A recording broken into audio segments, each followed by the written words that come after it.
Hello and thank you for joining us on the midweek edition of Journalist Hangout. I'm Ayodele Uzuwakum.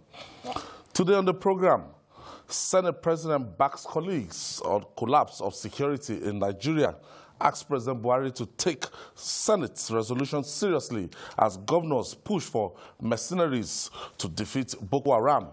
PDP resolves feud between South-South governors, Zamfara counterpart over gold revenue.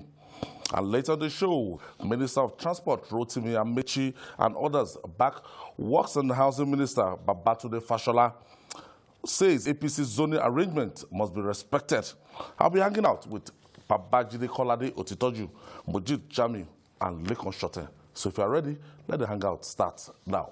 Thank you for staying with us. Senate President Ahmed Lawal has agreed with his fellow lawmakers on the collapse of security in Nigeria. He is asking President Muhammadu Buhari to take Senate resolution seriously. Also, the northern governors are pushing for engagement of mercenaries to fight against Boko Haram, an approach once adopted by the administration of former President Goodluck Jonathan in 2014. Meanwhile, it was a rowdy plenary on Tuesday when Upper Chamber for the third time called the president to sack the service chiefs. The president is yet to heed to that call. Let's share the resolution of the senators with you.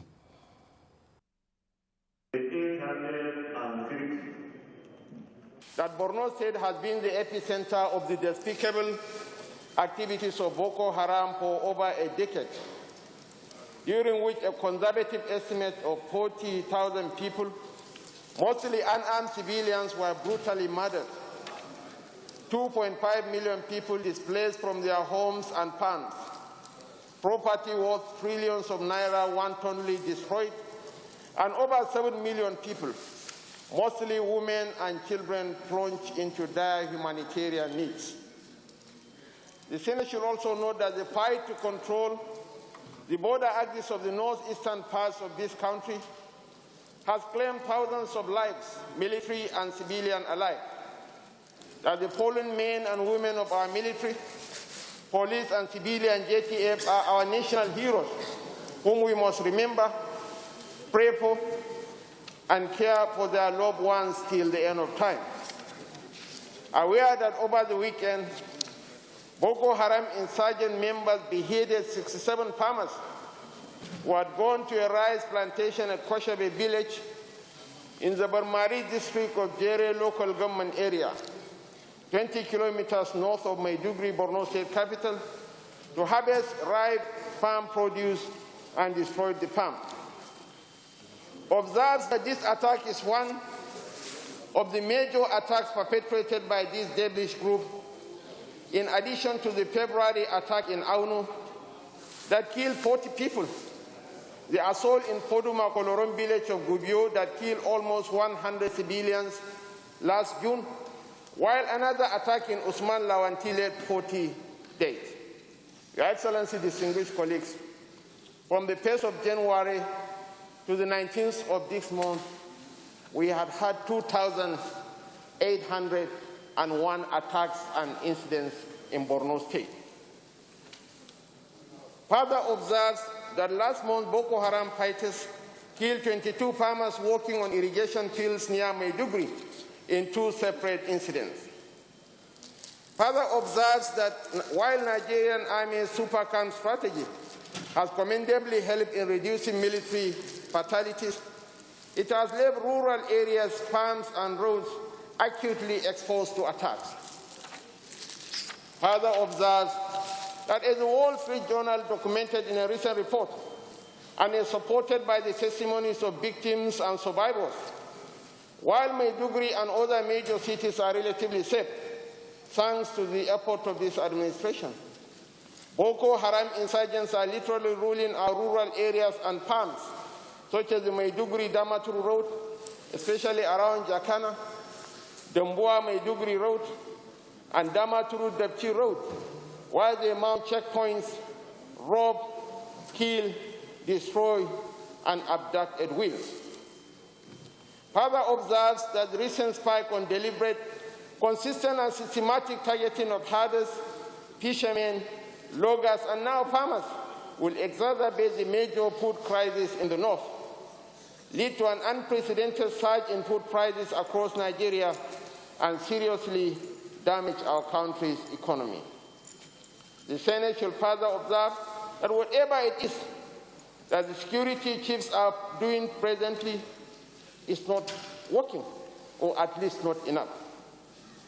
And if the President insists that the security chiefs are doing their work well, then the logical implication of such assumption is that the President, as the constitutional commander-in-chief of the country, has failed in his most rudimentary assignment of securing this nation. I hope this is not the case, and I fervently believe that this is not the case. I believe that the President has the best interest of the nation at heart, and he is committed to securing the territorial integrity of this country. The Senate should further observe that we have watched verifiable footages of Nigerian soldiers struggling to quench thirst or feed themselves while trying hard to contain deadly advances of the insurgents. A case study in this is the lamentation on record last year of the former commandant of Operation Lafia Dole, General Olusegun Adeni, that his men lacked the basic weapons and equipment to successfully fight Boko-Haram. It is heartening that more than 67 citizens were beheaded while they were working in their farmlands without any form of resistance or challenge from the security agencies stationed a few kilometers away. Worried that the Nigerian military, in conjunction with other security agencies up till today, have not been able to quell the insurgency affecting the region, despite the slogan by government officials that the insurgents have been technically defeated. Concludes that we cannot, as a nation, move forward until the lives of every Nigerian is protected and secured, as the primary objective of government is the security and protection of its citizens. Protecting the lives and property of citizens is the primary obligation of government, and any government that cannot discharge this basic obligation loses any iota of legitimacy. Accordingly, resolves 1. Urge the President of the Federal Republic of Nigeria to immediately initiate a transitionary process of phasing out the current overstate security chiefs and replacing them with new ones with new ideas and solutions. 2. Urge the President to take immediate steps to restructure, remodel, and revamp the country's entire security architecture and provide enough state-of-the-art weapons and equipment to effectively combat the belligerent power of the insurgents. 3. Urge the President to immediately initiate probe into widespread allegations of corruption and leakages within the security structure and put mechanisms in place to foster transparency and ensure all resources meant and deployed for security are actually spent on the needs on ground. Your Excellency, distinguished colleagues, I am not a fool. I know the consequences of unveiling a masquerade. They will unleash their foot soldiers and pundits just for merely arguing that let there be a prop of the finances that are being advanced to the Nigerian military establishment. Impress on the federal government to aggressively explore multilateral and bilateral options of partnership with the neighboring nations of Chad, Niger, and Cameroon towards reviving and strengthening the multinational joint task force and finding a lasting solution to the scourge of insurgency in the Lake Chad region. 5. Impress on the government to, as a matter of urgency, recruit at least 10,000 civilian JTF, versatile with the local terrain in Borno as agro rangers under the aegis of the Nigeria Security and Civil Defense Corps to complement the efforts of the Nigerian Armed Forces. Your Excellency, distinguished colleagues, Borno is the second largest state in Nigeria after Niger State, with a total landmass of over 76,000 square kilometers. Your Excellency, distinguished colleagues, Kindly note that Borno is 20 times the size of Lagos State. Borno is 14 times the size of Abia State, and 3 times the size of the southeast of region fused into one. We need boots on ground, and this civilian JTF, when recruited into any of our paramilitary establishments, will be the foot soldiers that will help us in driving out the insurgents from the state. This is supposed to be a turning point. I use the word turning point very, very purposefully, that the killings, the slaughter, the barbaric and gruesome murder of people in Borno on Saturday, let's make it the turning point of the fight against insurgency and indeed insecurity in Nigeria. And I believe that government as a whole should see it that way. Enough of any excuses. People who have little or nothing to add should be shown the way out. People who have the capacity, the wherewithal, but probably lack the resources, will make the resources available. At the end of the day, like all of us here who contributed mentioned, we are responsible to citizens. And the first responsibility is to secure their lives. And today there is nothing more important in Nigeria to the Nigerian citizen than securing his life or her life. So the security of Nigerians should take center stage much more than anything else. Yes, we need infrastructure, but we build infrastructure for the people. So let's secure the people first. And no investment in security is too much. Not especially when you are faced with so much insecurity. This is something that works against everything, from our investments, economic development, our GDP. After agriculture particularly contributes significantly to our GDP. Now the bandits are saying, and the insurgents are saying, no more agriculture. So how do you feed the people? How do you increase the economy if GDP from agriculture is very high? So time has come for the executive and the legislature to find a solution to this insecurity. We can't go on all the time just taking motions and resolutions, and at the end of the day, we don't find any action. The beauty of that session is that the senator representing Borno Central, the immediate past governor of Borno State, that Senator Kashim Shettima, was the one that came up with those presentation to the Senate President, and after him we now had the Senate President. But if you go along with what he said, it was so comprehensive. This senator is from the All Progressive Congress. What is happening in the northeastern part of Nigeria has nothing to do with party. And that has nothing to do with lovers or haters of Buhari. This is strictly a state of emergency that needs something drastic to be done. Babajide, on this very sad note, we'll start with this occasion of journalist hangout, and it's so unfortunate that in the last 3-4 days, we've been picking it up.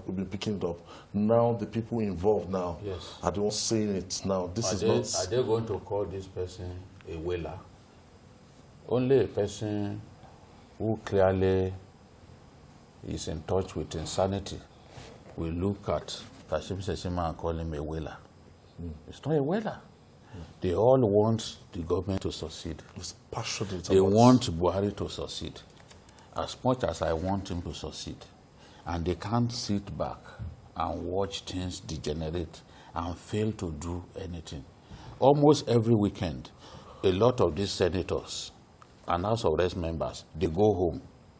Because the way politics is in our country, if Mojid Jamil is the House of Reps member representing Igbimo, although it's not big enough to be a constituency. All the people in his constituency, if they are doing wedding, they want to see him present. If he's not present, he must send money. That is how you stay in touch with your constituents and ensure that when election comes, they don't teach you an exemplary lesson. So These people are always going home. Now, how do they face their people? In this same Borno, where the president was once told, don't bother to come and campaign. Yes. You have our votes. They didn't even allow you to mount the Russian. They said, what are you campaigning for? Your votes are guaranteed. This same Borno state, the last time he went there, they were booing him. They booed him, and the spin doctors around the corridors of power claimed that it was the PDP people that organized it. Are they saying that if people are not happy, that they will never be in position to express it? We are seeing it now. All of the people that we saw yesterday raising motions, complaining about what is happening in Borno State, they are APC members. They are not PDP members. It's like the PDP members just sat back and said, let us watch them. They were APC members. Because they know even their own political futures are in danger. If you watch the people die, if you fail to do anything about security, you then go to the same people to ask them to vote for you. That's why, see, this thing is even beyond the president. Every reasonable Nigerian should at this point be thinking, how do we solve this problem? This is not about ego. This is not about political party. It is not about who you love or who you don't love. You are not the only one who loves the man. We love him too. We love him. I can even say I love him more than you love him. So it's not, let the professional hypocrites sit in one place. And let's address the problem that we face in our country. For more than 6 months, I've been saying the greatest problem we have currently is security. It's now very open. Imagine us saying that 43 persons died, and Boko-Haram is saying, no, we actually killed more than 70. And there are reports that about 38 other corpses were discovered. On Monday, when hunters went around looking for people. And you also know that this thing actually happened in Kwashebe. They only took their corpses to Zabamari. So maybe in the course of moving corpses, maybe there are even some people that were left behind. So the issue is not even how many people died, because for the spin doctor, he wants to say, oh, it's not more than 43. Even 10 lives is big enough for people who are a thinking people. 10 lives is big enough. If it happens in another countries, the government would have resigned. They would either resign, or some people will sacrifice themselves. They say, no, okay.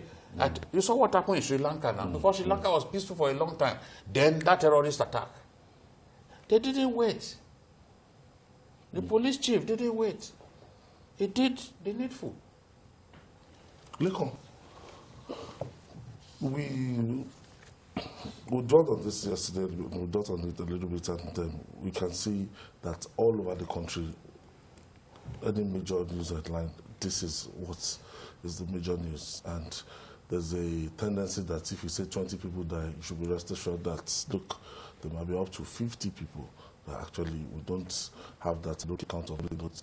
No, it's so obvious that the administration has used this in terms of security. And say that Bashir was coming out again and saying, look, it's only Mr. President and remove these other people. There's not a chance of it. I like to think that Bashir is probably frustrated. Look, they're human beings too, and they know, and they have brought running their own games too. And even if he doesn't have a rating, none of those who died, he's a human being himself, and certainly he must feel how it is when you follow that number. No, that is too many. Now, not go 43, and the killer even says more than that. And they were even hearing from rumors that under 10 females are kidnapped or something. You know, so I think I want to help Bashir by saying that I think he's frustrated and he can't quite say his mind, and so he's just looking for straws, you know, something to just hang on so that he can keep his job. And I think you understand why I'm very able to. And well, just the response so far that we've seen in that campaign, and look at this. This section now is not calling for more troops. He's talking about the Borno State second largest Nigeria in Nigeria, and he's saying no attention. Want to Borno State. And if you're doing Borno State, what's hit since this insurgency times, and it was just for 8 years before Governor Zulum took over. So they've already had a nice time when it comes to governance in Borno State. But I'm feeling that we have to keep the visiting issue of security, not only in Borno, but all over the country. each time I'm traveling to be one out, like they said, I have my heart in my mouth. I mean, I keep looking. I mean, if I'm the only, if I see that my vehicle is the only one, I need to slow down so that others can join me, or maybe I'll fast back my movement so I can be also go. I mean, within this. So it's not the case of Bono is very, very bad. The government said, the senator said 2,801 attacks. 2,801. To the extent that now, many people does, you know how clear you can turn to your farms, you can go back. On the back, you come and tell us that they take class to arrest their people. But to the extent that the Boko-Haram now mount roadblocks, I mean, like those who are paid security led to Evans, then. Why do so that you be secure? And it's also now Boko-Haram insurgents are now levying people. I mean, so that you won't be beheaded. I mean, they won't even negotiate. They just behead people. So it is as bad as that. And to now really take it down home to show you that we are even helpless. The commander of Operation Lafia Dole, General Chegun Adeniyi, said they lack the equipment to combat these guys. It's not as if they are not willing. So if this is coming, I mean, you can see that the morale is low. It's low. The morale is low. I mean, these guys are ready to fight. But then, like the governor said, the size of Borno alone is 20 times the size of Lagos. You can see what we are battling in Lagos in terms of security. So we need, nobody needs to tell the federal government that we need more men in the military and even in the police, in the security forces. What does it cost us to train these people? I mean, it spoke of corruption within the military. I mean, information, leaking of information. I mean, to Boko-Haram insurgents. So that's why you see that there's oftentimes that we have ambush. The lay ambush, the Boko-Haram members, the lay ambush. That's why you see that they will successfully overrun a military formation and cut away all their equipment and ammunition. So it is a low time for us in terms of security, and I don't know what the service chiefs are still doing there. Okay, we'll take this break. When we come back, we'll talk more. Stay with us. Welcome back. We are looking at the security challenges in the northeast Nigeria, and the former governor's senator, the former governor representing Borno Central, that Kashim Shettima, he has been talking passionately. And if you remember, this started under him. He once confronted Jonathan over the same matter. It's as passionate as Zulu. Yes, that the army, that Boko Haram had better weapons than the army. He said it back then to Jonathan. Jonathan was very angry. President Jonathan said, let me withdraw the army for one day so that you can see whether they are not the ones who have been protecting you. You know, under him, the Chibok guests were picked up by Boko Haram. So he has really seen a lot. And he is someone who also has a lot of facts, a lot of statistics about the carnage that is going on in Borno State. You see, the truth is, a lot of those attacks happen without us even knowing, without them being recorded. I can tell you that between the 1st of November to 5th of November, we had 31 major attacks in Borno State. Just a space of 5 days. 31 major attacks, which means that there is an average of 5 attacks being launched every day by Boko Haram. And it shows that shows a very active capacity, very active fighting force. That means they are very active. That means that all the stories you hear, oh, they've been decimated, they are this, they are that, is all lies. When I posted the picture of my interviews in Auno, somebody came to my wall and said, the army have secured the whole of that area. That is why you can get there in one piece. Now, Auno, the place that I went to, was just was even farther than Zabamari to Maiduguri. Yet they went to Kwashebe and Zabamari, killed people. So the point that I'm making is, although people came to the world to abuse that same person, before I dispatched him to the block industry, he came to. So the truth is, nowhere is safe. An attack can happen anytime, whether in Jakana or Hauno or Gadigana or Gudumbali. In fact, places like Gudumbali, people don't go there anymore. That's the speakers, Borno State speakers, local government. People have fled. They've left the place to them.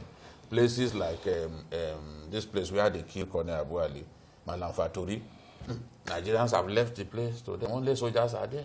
Nobody's living in all of those areas. That is to tell you how bad things are. Nigerians are refugees. Nigerians from Borno State, especially those of them from Abadam local government, they are refugees in Niger Republic. This governor Zulum, had to go there to share food to them. Yet we were told that they all returned home. There's nothing we gain from these lies, because these lies will distract us from actually attempting to solve the problem, because we assume that the problem is half solved. The former governor said, see, let's put more troops on ground. I'm convinced that we have never put more than 40,000 troops in Borno State. And given the size of that area, look, one local government in Borno State is bigger than some of the states of the southeast. Okay. Let me pick our first caller. That Mukhtar is calling us from Borno State. Mari district of Jere local government area. Hello, is Mukhtar there? Muhtari. Hello. Yes, thank you for joining us. Thank you very much, Mr. Ayo. All right. My name is Mukhtar, calling you from Kano. Kano. Okay. Yes, No problem. Mukhtar calling from Kano. All right, go ahead, please. Vicky, how are you doing? We are fine. Everybody is fine. Let's make progress. We all know this problem. Because series of meetings have been. Yes, I'm just trying to point out some few reasons why we should act judiciously. Because we all know this problem. And I thank you, TBC, for defeating this kind of insurgency problem in Nigeria. Yes. But the Senate, the rest who are representing the masses of the people, should now confirm with the president to do something, whether elect or not, to say people who are innocent. And therefore should come and withdraw the statement and apologize to the nation for blaming the dead. It is not easy for the government to continue disregarding its people and what is being killed. Please, if the government fails, let him step aside and somebody will take over. Because we cannot continue in this kind of situation. And the world is looking at us that we have failed, and we have failed woefully. Thank you, Mukhtar. Thank you, Mukhtar, for your contribution. Now, the Senate, from what they've said and from what we've seen, I think they can only advise. There can't be a binding resolution that binds Mr. President on what to do with the security architecture or the service chiefs. It just might be on advisory level. Yeah, I agree with you. First, recall some weeks back when the Senate president said whatever the president did, they would just support him. They are prepared to support him in anything, And I thought that was a very dangerous statement coming from him, because we have three arms of government: the executive, the legislative, as well as the judiciary. And traditionally, if you look at the development of parliaments, they have been people who represent their people, who bring the issues that were expected to bring the issues that concern their people to the state council, to what you might call the executive council or whatever. And I think you recall that at least in Nigeria's First Republic, ministers were members of the of the parliament. You know, so that tells you that these people represent or should represent the people. It appears that they lost the ball in the last few years, but now for them to wake up and at least remind the executive branch of what it has to do, I think let's clap for them that they finally woke up to their responsibilities. Majid, You know. I listened to one of the president, one of those trips he took. He was speaker at the Chatham House in London in rundown to 2015 election. And I listened to one of those speeches, and it was like, as a former military general, I understand the dynamics, I understand what is going on, and we are going to do this, that, when voted into office. And he went further to elaborate on the failure of the past administration, how they've not been able to deal with security issues. And the APC, they used it as a campaign strategy. Like a launch pad, yeah. Against the People's Democratic Party. And that paid off, because a lot of people saw Jonathan that time as a weakened president, that he could not do anything to the insurgency in the Northeast. Now we're having a deja vu of that. Yeah, I recall that Chatham House speech, February 2015, when the Independent National Electoral Commission postponed the election by, I think, 6 weeks or so. I mean, so they used that as one of the avenues to gain some time. That's just by the way. But what is on ground today is now the Senate is saying remove service chiefs, that they have overstayed their welcome. Say equip the Nigerian army better, recruit more troops, also fish out those who are giving information to Boko-Haram, those who are leaking information, those who are, who are endangering the information gathering and logistics of the army. I mean, they were very clear. You can see, but how can they back this up with action? Now, see, the service chiefs are public servants. You are to retire. It's only professors that can go up to 65, 70 years. But as military men, just like an inspector general of police, they are all, those service chiefs, and as well as the inspector general of police, they are all political appointees. Just like the head of the civil service of the federation or a permanent secretary, if you hit the age of 60, You have to go. or you put in 35 years in service, whichever one comes first. I mean, I want to believe that the four of them have both, They are all 60 now. they are all above 60, and they've all put in more than 35 years. They are public servants. Unfortunately, I'm a national fan. We know that our team is not doing well, but we keep making the same, we keep doing the wrong thing, and we are getting wrong results. So that's the situation we have with our, the guys on ground are trying. Now, a lot of people have just been promoted to the level of Brigadier General and Major General. We have about 200 Major Generals now. They can't go beyond that level because the service chiefs are also The Chief of Army Service is a Lieutenant General. in the Lieutenant General. And one other. So nobody. There is like they are starting Okay, back. I have Babangida from Adamawa State. Thank you for joining us. Hello, Mr. Ayo. Yes, Babangida. Good evening. Good evening. Go ahead with your contribution. I greet Mr. Jide. Good evening. Good evening, everybody. Good evening. Good evening. Good evening. Please, Mr. Jide, keep telling the truth until we reach to the last bus stop. You are saying the truth. I keep watching airport video. Every day they are saying that they have bombed, they bombed this side, they bombed that side. Honestly speaking, what we are saying, they are telling lies. Because we are watching, we are seeing. All Nigerians are watching. Nigerians are watching. Now, if you come out to tell the truth, being a soldier, you either they should remove you, or reduce your rank, or they should push you to jail. Because you are telling the truth. How can we work like that? And you are saying the civilians are not giving you information. How can they give you information? When the army also is giving you information, you are demoting him, putting him in prison. Please, Mr. Jide, keep pushing. Keep pushing. Keep telling the truth. Thank you, Babangida. Thank you for your The contribution. truth really is we don't even know what to believe.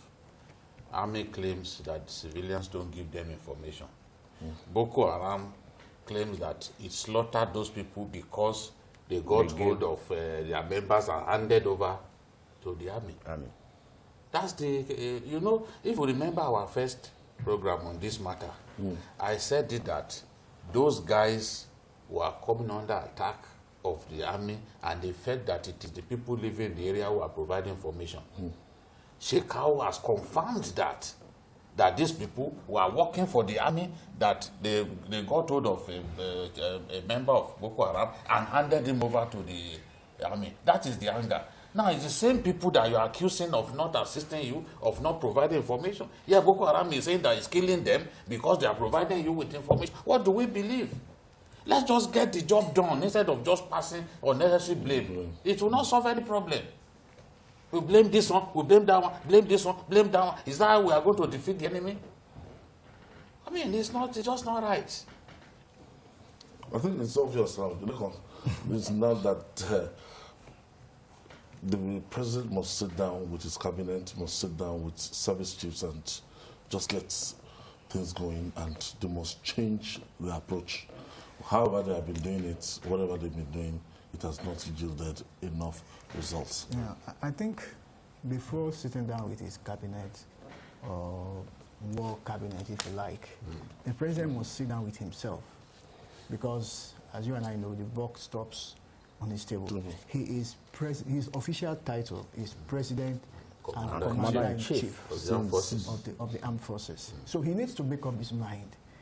As a good manager, if you have resources to deploy and you have an objective, am I meeting the objective? This is somebody who came in 2015 on one of the major promises was security. And there is a huge failure. It's obvious that there is vacancy of governance in Borno and that axis. And how can the president just keep quiet and then people act as if he's a spoiled child that people have to approach him or beg him before he can do something? He offered himself 4 times. The president came and said he wanted to be president. Yes. Is it for him to come and 3 times he failed. 3 times he failed. Is it for him to come and sit down and be looking at us as if we should be begging him to take action on what there's supposed to be what you call a social contract? Yes. He told us what he would do, and then we voted for him. And then he's failing. And then he keeps quiet. I ask myself, what is wrong? Is it the agents or the agencies or even the architecture of security in Nigeria? When you say the agents, the security chiefs, are they the right people? Are they the perfect fit? Then the agency, the military forces, the army, the DSS, the Air Force, and the rest of them, are they, set up properly, to address the issue? And then, which now leads me to what we call the architecture. Even the governor of Kaduna State has been talking about, let's have state police now. I know this is a military situation, but maybe the federal government is taking too much. The resources of the federal government is getting strapped. I think they were saying that they were hiring some 10,000 people, police officers to start with. I'm not really sure. Issues even with that. Then about 925 of them have been wrongly, and yes, they have gone through training and all that. It appears to me that the presidency, let me not say the president, this presidency is swarmed. Because within the presidency is a president commander-in-chief, within the presidency is a national security advisor. You know, within the presidency is the DSS. Yes. You know, NIA. and NIA. And you also know that, of course, the Minister for Defense is a retired military officer. Isn't that so? Yeah. There's so much, you know. Yes, we are not getting and we are not results. getting results. Not getting So results. the president, I'm not going to ask him to recuse himself, but he needs to do some soul searching. All right, Senator Ali Ndume seems to be convinced that Nigeria's military currently lacks the capacity to defeat Boko Haram and end their reign of terror in the northeast. Ndume complained bitterly about lean resources budgeted for the army at a time when there is a clear and present threat to national security. He says the government has continued to fail in its primary duty of protecting lives and property as the frightening insecurity continues to spread across the country. Let's listen to Senator Ali Ndume. Distinguished colleagues, the government of Nigeria, the purpose for which we have this government is security and welfare of its citizens.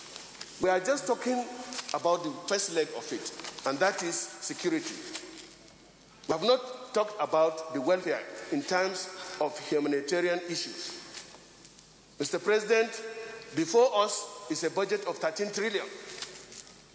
And to the army, that we have their population as only 150 or thereabout, we are budgeting 27 billion for its capital. Yes, the figures, when you look at it, it's on the high side. Defense has over 800 billion.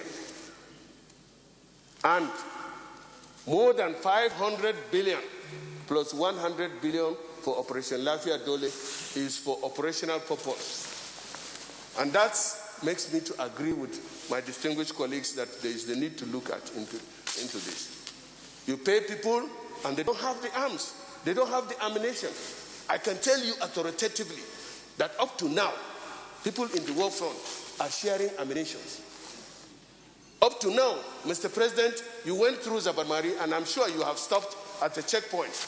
You have seen our soldiers. If it is not that you are told that these are soldiers, you will not be able to, differentiate between them and Boko Haram, because they are not well kitted. Some of them have they don't have bulletproof vests. Some of them have no helmet. And let me tell you the truth about it. I've gone round to various formations with my colleagues here. I may be wrong, but I have not seen a Nigerian army or soldier holding a brand new AK-47. Brand new, no. When you see brand new AK-47, it's only in Abuja here, Brigade of Guards and all that. Mr. President, what you saw in Zabarmari and the figures given out, 43 they said, my distinguished senator, we were on ground yesterday before you came. The number they have is 67. But that is not even the end of it. They keep on picking farmers. You have seen how vast that land is. I'm saying this, my distinguished colleagues, because even if this is what we will do this year to bring peace to Nigeria, I think it's worth it, because that's the purpose of government. You have seen what is happening. We are just talking of Borno, which is more intense. In my local government, last year, we lost from the beginning of the farming season, because our people are proud people. They want to live their subsistence life. They want to go to their farms. In the process, by the end of the year, last year, we lost 53 people in their farms. Another senator from Borno State, that's Senator Ali Ndume, and he knows you understand the situation, and talking passionately. The chairman of the Senate Committee on the Army. Oh, so he from knows a lot advantage about the Army. Position. Yes, so he's talking about the budgets. And the number of men and the weapons and lack of weapons. We have 120,000 troops all over the country. Yes. Military, 120,000. In that region. In that region. Now, 27 billion capital votes. What would that buy with the naira-dollar exchange rate, you know, and you know we have seen some soldiers complain to some foreign TV stations before that they had to buy their own boots, camouflage element, and that's practically what Ndume is telling us. Because they don't have weapons. They don't even have weapons. That's the thing. Weapons are insufficient. Weapons are there are some military formations where the bulk of their vehicles are disused. They can't move around with those vehicles. He said they are even sharing equipment. They are sharing weapons. He knows what he's saying. You know, the whole essence of even the super camp is to ensure that all those military formations are so strong that Boko-Haram can overrun them anymore. Yeah. So how do you form a super camp? You collapse this military formation, collapse this one, so that all the tanks that are here, you bring it to this place, the tanks from this place, so that place now becomes strong. Like a fortress. Which means that our approach is largely defensive. People have been asking, how many times have we on our own launched an attack on these people? Taking the battle to them. We knew they were in the Lake Chad, the shores of Lake Chad now. But we never went there until the Chadians went there and they overran them. We didn't launch attack in the Lake Chad area except area attacks. You know, we know some of the places where they are that we've not gone to, because you also need to have sufficient weapons to prosecute this war. Soldiers may be polite, a lot of them may be polite and so loyal that they don't want to confess about some of the problems that they are going through. But it's a good thing to hear someone who is the senator who chairs the Army Committee of the Senate also talking about the fact that we don't have sufficient weapons to prosecute the war. Remember that Alhaji Lai Mohammed also alluded to that. In fact, he said that we are at the mercy of Boko-Haram because they refuse to sell weapons to us. But I think it's even a lot better now than during Jonathan's time, because after all, the Americans have agreed to sell to Kano, and it will soon be delivered. The airmen have gone for training, the technicians have gone for training in the U.S. So soon they will bring, if not for the COVID-19, by now we will have been using those Tucanos. But Tucanos alone cannot even win the war for you. We need a much more comprehensive approach. And it has to start by us admitting that these are the problems. Then how do we solve the problem? I once suggested on this program to the Chief of Army Staff that he should bring together all the former Operation Lafia Dole commanders. And then under his supervision, and of course the supervision of his deputy, Lamidi Adeosun, they can pick the brains of those guys, because they've seen it all. Yes, let's have, gentlemen, how do we prosecute this war and deal a decisive blow on these terrible people, who are killing our people? It's still possible for us to defeat Boko Haram, but the strategy has to be right, the approach has to be different. For now, it is clear that the approach is not working, and they appear to understand us too much. They know when to strike. They know the places that once they strike there, we are not likely to offer any kind of response. So this is what is happening. But we must win the war. It has to be won for the sake of those long-suffering people of Borno State. We have to win the war. Even the banditry that's going on in Zamfara, in Katsina, in Sokoto, we have to win. The responsibility of government is to make sure that we win this war. That was why the president was elected. Okay. This junction will sign up from our entertainment station, and you can join us on TVC Nigeria, DSTV 418, Go TV 45, and all the platforms. Now, the People's Democratic Party, PDP, has settled the misunderstanding between the South-South governors and their Zamfara State counterpart, Bello Matawale, over ownership of the revenue from the sale of gold in the states. The South-South governors were annoyed by the allegation that the Central Bank of Nigeria purchased gold worth 5 billion naira from Zamfara states. They demanded that the same gesture be extended to the oil in their domain.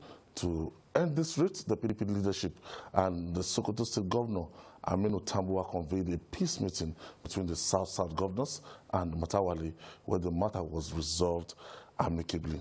Last week I read when Matawali was commending Dave Omahi for leaving the People's Democratic Party because he too has had his own share of the division within the same division within the People's Democratic Party. MJ, what's up with this gold? I saw it and I listened to the governor of Delta State, Okowa, and it was so bitter that if Matawale can have access to his gold, and me, I know that that thing is on the exclusive legislative list of the federal government, gold, oil, and all these things. But when I saw Matawale bringing it to Mr. President, and the interpretation people started giving to it, I know something is up. The 2007 Nigerian Minerals and Mining Act vests the ownership of crude oil and all minerals, including gold, in the federal government. But we have what we call the Nigerian Mining Cadastre, which is an arm of the Ministry of Solid Minerals, where you as Ayo Subaku can apply for a mining license to mine gold anywhere in the country. The Oni of Ife, Ojaja 2, has a mining license. There is I've forgotten the name of the gold firm in Elisha. It's been a long, it's a very old company mining gold in Elisha. Now, the issue with the Zamfara gold is that the Zamfara state government obtained a mining license and started mining gold. So they were collecting all the gold that the foreigners, the Chinese and the Lebanese, were taking away raw before. They now took those gold, collected them from those local miners, and created a gold reserve in Zamfara. And at the point they got to 31 kg, which is valued at about 5 billion, they sold it to the Central Bank of Nigeria to keep in its gold bullion. However, whether it is right for Zamfara to do that and for the CBN to actually buy it from Zamfara and not treat it the same way we are treating crude oil as derivation is an issue for another day. But like I said, today, if you obtain a mining license, it might not be gold, it might be platinum, it might be iron ore, it might be zinc, or any other mineral, but you know, gold and diamond are much more precious and better valued than this. So that's exactly what is happening. I mean, individuals can actually, it's like those who have oil rigs too. I mean, and you can sell crude oil to I mean, when you discover oil, you have an oil rig. An oil well. Sorry, you have an oil well. You produce your own crude. You can sell either to the NNPC or even in the international market. You own your crude facility. So, I mean, in the same way, where some oil wells have been concessioned to some states, where they collect derivation. States don't own the oil, but we have some. I mean, of course, Shell has oil wells. I mean, which they sell on behalf of the federal government. So these issues are. But is different now. Yeah, no, I'm not. That's the explanation. But I mean, they expect to have another view. The governor said he was surprised that his own colleagues in the PDP were the fiercest critics of that transaction. But those governors fall within the south belt. Belts where they have crude oil. Where we have rich deposits of Crude oil. yes. So naturally, if complaints will come, the complaints will naturally come from that area. The complaints won't come from the north. That we're not getting. Yes, because enough for the it shocked people that what's going on. Does a governor have the right, when this thing is under the exclusive list, does a governor have the right to go and Sell. strike gold within his give to Mr. President? yes. No, not to Mr. President. That he took it to the Mr. President was not the issue. To the That CBN. to the CBN and then sold for 5 billion. 5 billion. That was what, because when he visited the Mr. President and presented those things, well, nobody complained. Yeah. You know, we all felt, well, he's come to show the beauty of his state to Mr. President, you know, and all that. And the President looked at the thing admiringly and all that, ended there. But after that, the governor ended up At the CBN. at the CBN, and we were told that the CBN bought 31 gold kg. for 5 Billion. billion. So those ones too would then think, oh, if there are mineral resources in our area, we also have the right to go and extract and then sell to the central, to the CBN or to whoever. What the to governor, DPR. oh yeah, you know. So what the governor ought to have done was explain, because he said his colleagues didn't understand what transpired. But he too has a responsibility to explain To his the colleagues. truth of the whole matter. Maybe the transaction is not even the way we see it, because we are far away. You know, we are outside looking in. He's the one who is inside, who knows how the inside looks like. You know? I think there's a lot of covering up here. That's what I'm saying. He ought to, because I read the story where he was saying that he was disappointed that his colleagues who did not bother to ask him what happened so that I can explain But the up thing. to But now, he hasn't quite explained no, anything. even yes. So in Well, and saying then that it should have been an opportunity for him to say, no, This is gentlemen, what it's not happened. what to think. This is what happened. Then the PDP that claimed to have resolved the issue. matter. What is They the, don't what have that was the capacity to do resolution? So, yeah. No, Nothing the was truth, resolved. they are more concerned because at this time intra-party they are disagreement. the I think PDP is terrified. They are losing the. They are the terrified focus. that And their I think they governors are deliberately going deceiving to. us. They are more concerned about keeping him. At this time now, the PDP will be. They will not talk about this matter again. But They are more concerned about keeping him within their party. I That is the understand. issue. I appreciate that. What bothers you is different. From What bothers them? They are more, I because think after Umahi they left, haven't told us precisely. He was commending. They haven't. because even me, when I saw that I commended Umahi, I said, this person too won't go with that. So I was already looking forward to the day when they will announce that Matawale has gone. In any case, he's in a state that is, they have the PDP, APC is very, very strong. Yeah. You know, very, very strong. So he must be thinking that, what's going on? Can I win an election in this place if I don't join the APC? Yeah, the APC. There is a by-election that is going to happen on Saturday for the Bakura constituency. If you see the way the APC are planning and preparing for it, Yari and other, they want to show that in fact, 2 governors are going to attend a rally. Well, by-election for a House of Assembly seat. Yeah. So, Assembly. yes, they do not see the crowd. They look at that, other I show you the time, other day, and they have a rally tomorrow which they are going to show live on TVC. The truth is, they know that they are very strong in that state up till tomorrow.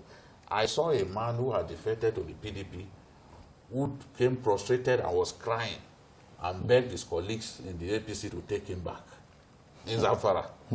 The only thing that can happen is if you have suddenly realized that you made a mistake, that the party that you left is still the strongest party in that area.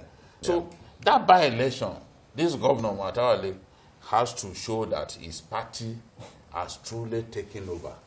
Because there's a difference between, you became governor by default. By default, yeah. And taking over the control of the politics of the state. Of the state. You know, so now PDP, they are truly worried that if he can be congratulating someone who has gone to join the APC, that means he too is already doing press up to join the APC. That's why they quickly had to go and settle. MJ, one interesting side part of it is that we don't have business with it shows that with this development that we don't have business with poverty, that we shouldn't have business with poverty.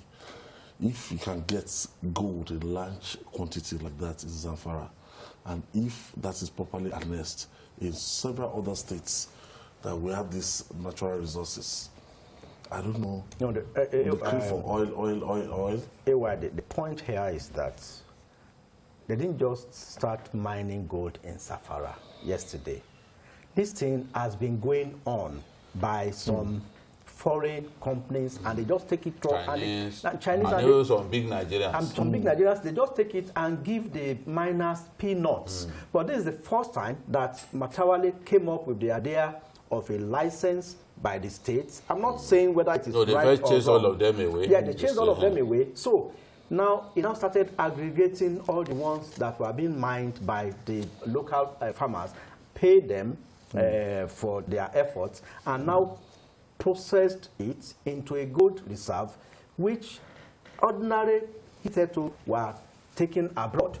So now it has become a revenue source for the states. But like I said, whether it is right, I don't know what. And we are waiting for his explanation. Yeah, we are waiting. But then I think I have Wale from Lagos. Thank you for joining us, Wale. Good evening. Good evening, Wale. Good evening, Ayo. Good evening. Hello.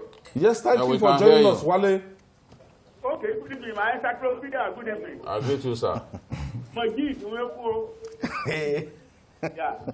Please, I'm sorry I have to take you back to the issue of Borno State. I have to take you back to the issue of Borno State. Please, Nigeria is a bundle of contradictions. Nigeria is greater than anybody, including the President of the Federal Republic of Nigeria. Yes. And we should all be loyal to the Constitution of the Federal Republic of Nigeria. This issue in the Northeast, I hope by the time the bandits, kidnappers, and so on and so forth finish with the Northwest, North Central, and Northeast, I hope they will not come and land in Southwest, Southeast, and South-South. We should be very, very careful. I said Nigeria is a bundle of contradictions, because how can you be granting Boko-Haram elements amnesty? You are granting them amnesty, and you expect them to slow down the attack on Nigeria. It's not possible. It's not possible. Thank you, Wale. Lincoln, what do you make of this? Even Senator Ndume complained about this. That they were even planning to do something elaborate to the process of de-radicalizing these people, spend money, do some other things. Send some of them abroad. And somebody has said that it appears that you are compensating people for being terrorists.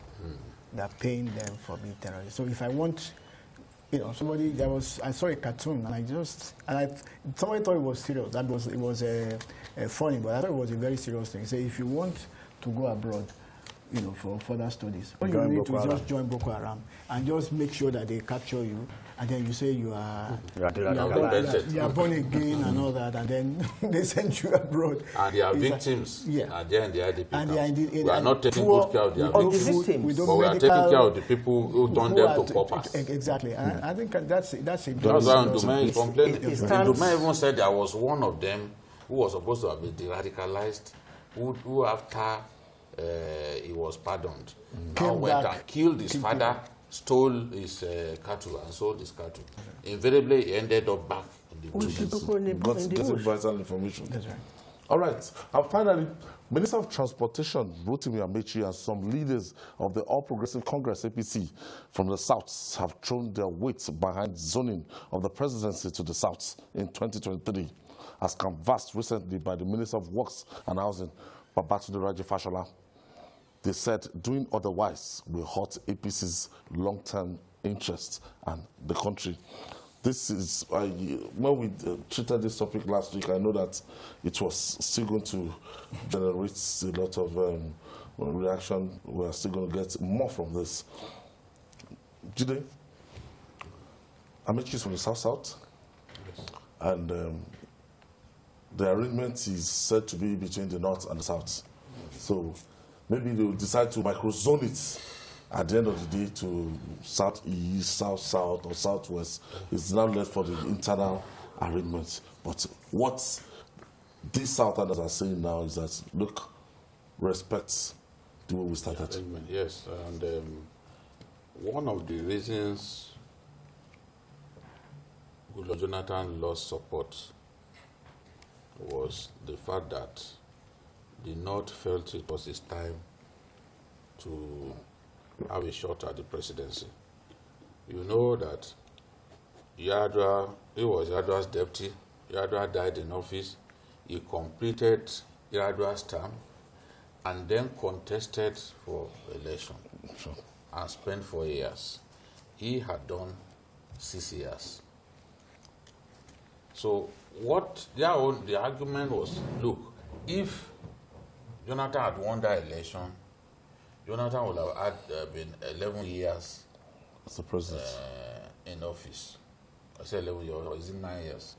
Yes, 6 years plus 4, 10 years, 10 years in office. 10 years in office, during which the North will have had to wait and wait.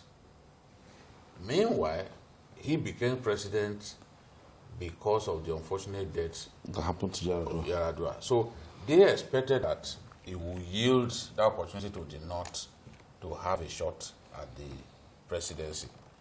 And remember, Obasanjo too said no, that this thing should go to the North at this time.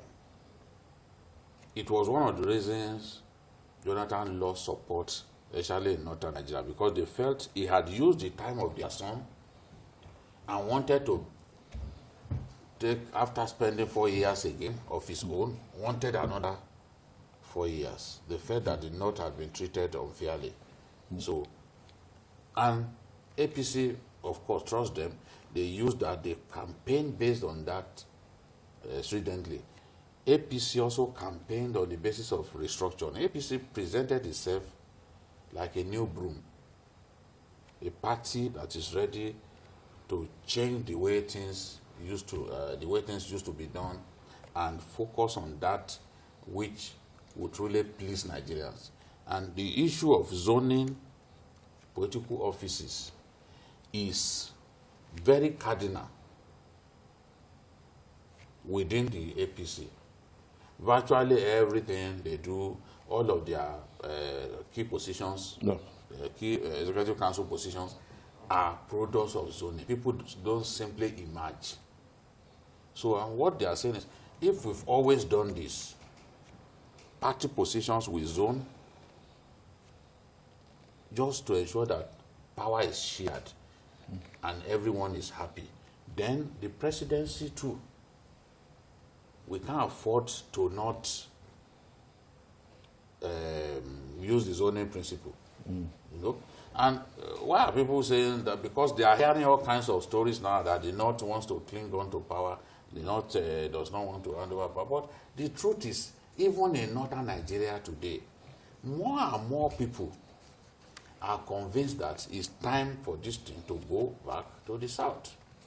The moment we begin to treat ourselves as a people like that, the mistrust that that is evident, you know, that mistrust will go, because people will then think that we trust ourselves so much that once is the time of so-so person and so-so zone, it is not going to be scuttled, it is not going to be sabotaged. So, and that's what Fashola is saying, that look, if for any reason you go against the principle, it's going to hurt the party.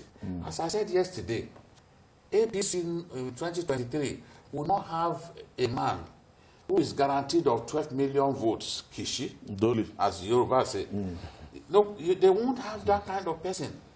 Buhari will not be able to contest again.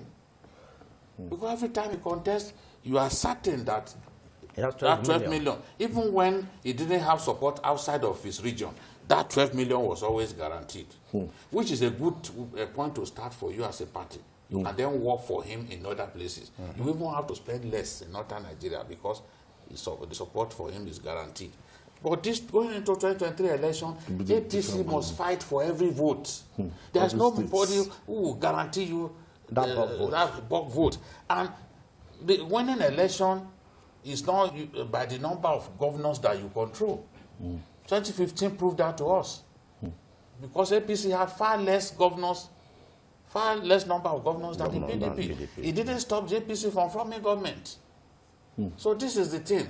It's just trying to say, let us come together and ensure that we don't shoot ourselves in the foot and ensure that we keep the APC in power. That's the point. Amici has spoken, Fashola spoke, and we're here to hear from the north.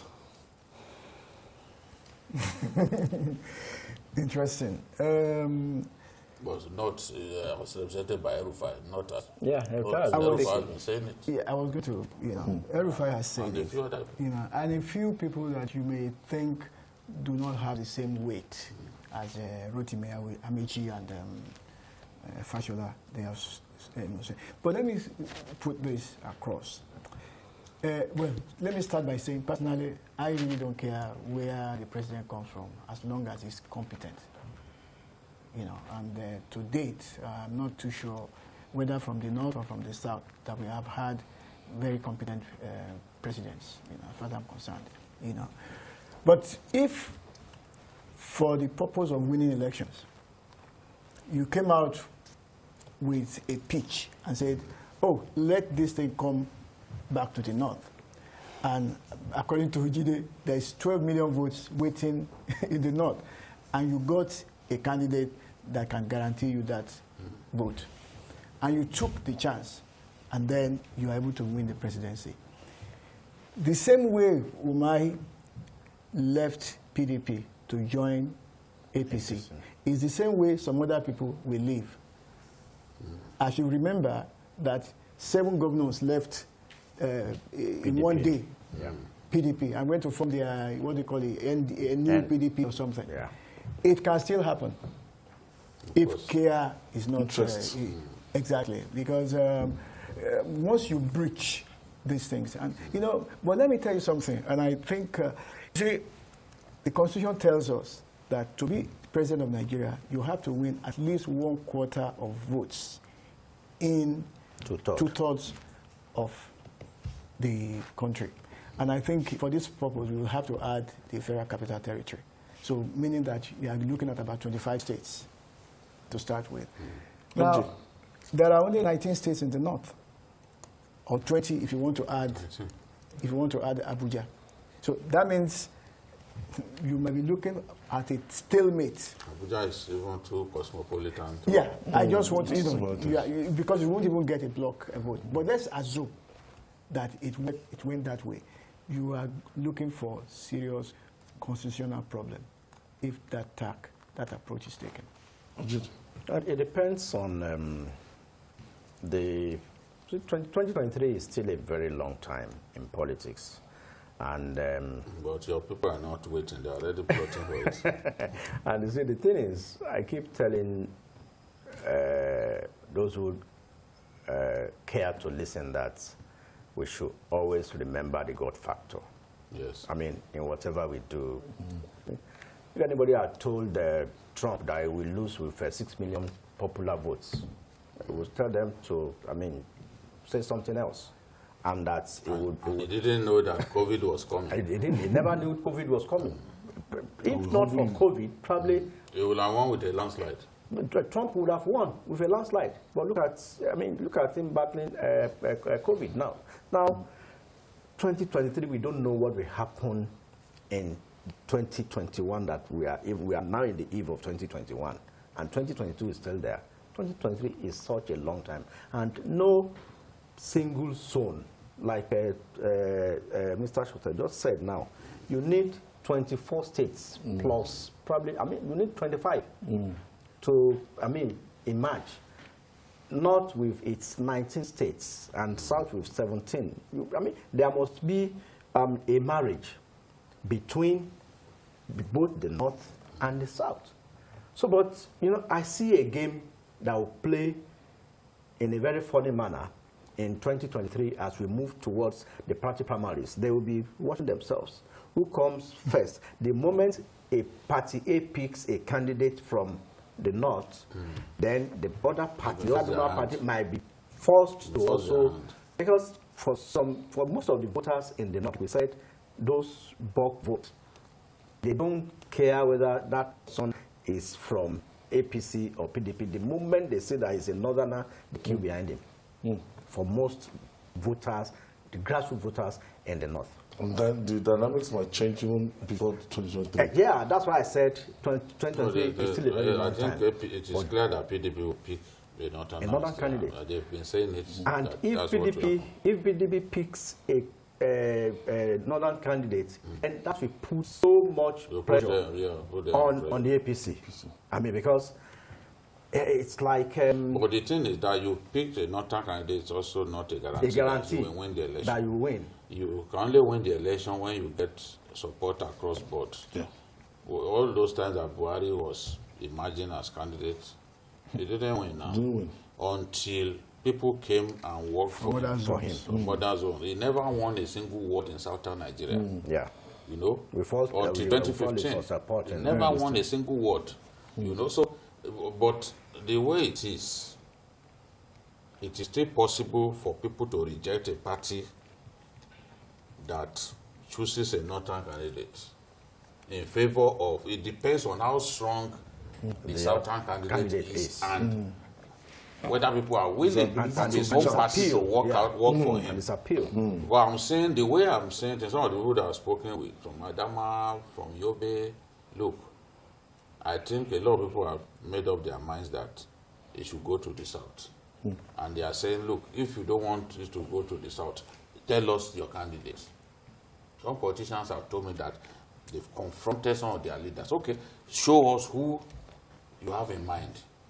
And that they are unable to say, okay, this is the person. And with people like El-Rufai, of course, we know that some of his own friends are also interested in the contest from the South. You know, people like Amechi. Amechi is probably his best friend that I know. You know, he goes to see him regularly in Kaduna and all that. They are very good friends. If Amechi is in the race, for example, of course, you know that El-Rufai will support him.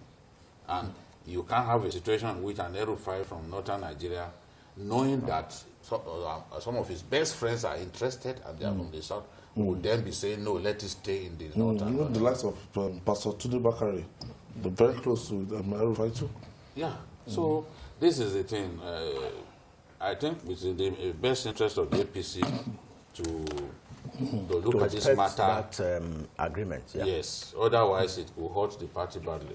But don't you suspect that there's probably internal hints for someone like Fashola to come out? Somebody who is not always a contentious person. Yeah, maybe have to come out. Maybe he had some things. Yeah. You can see some movements suggesting that some individuals are trying to cut through this arrangement.